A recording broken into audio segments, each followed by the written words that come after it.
Hi! నేనైతే ఈరోజు మునక్కాయ రసం చేద్దాం అనుకున్నాను. సో, ఎలా చేయాలో నాకు తెలీదు.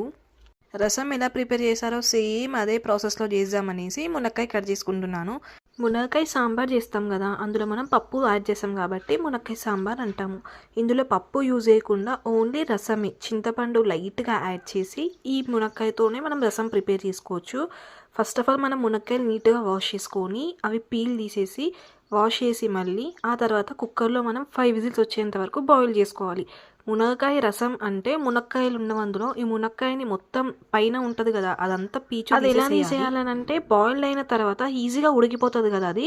అప్పుడు దాని పొట్టు ఈజీగా వచ్చేసేస్తుంది. మంచిగా మనం హ్యాండ్స్తో ఇట్లా గట్టిగా నొక్కామనుకోండి, దాని పైన ఉన్న పీచు మొత్తం సపరేట్ అవుతుంది, దాని లోపల ఉన్న గుజ్జు మొత్తం సపరేట్ అవుతుంది. అప్పుడు మనకి రసం వస్తుంది.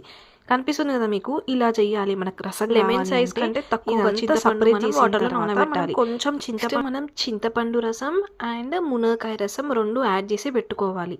సేమ్ పప్పుచారుకి ఎలా పోపు పెడతామో సేమ్ ఈ రసంకి కూడా అలాగే పోపు పెట్టేసుకోవాలి. తిన్న తర్వాత మాత్రం అబ్బా చాలా టేస్టీ ఉంది. ఎందుకంటే పప్పు ఎక్కువగా యూజ్ చేయొద్దు కదా. ఎక్కువ యూజ్ చేయొద్దు అంటే మనం ఇంట్లో ఏమైనా వెజిటేబుల్స్ లేకపోతే పప్పుయే వండుతాము కదా. అలా పప్పు వేయకుండా ఇలా రసం చేద్దామని థింక్ చేసి ఇలా చేశాను నేను. చాలా టేస్టీగా ఉంది. మీరు కూడా ట్రై చేయండి. మునక్కాయ చాలా హెల్దీ అని చెప్పాను కదా. మునగాకు హెల్దీయే, మునగకాయ కూడా హెల్దీయే. సో అలా అని మునక్కాయ సాంబార్ కాకుండా ఇలా డిఫరెంట్గా మునక్కాయ రసం చేశాను నేను.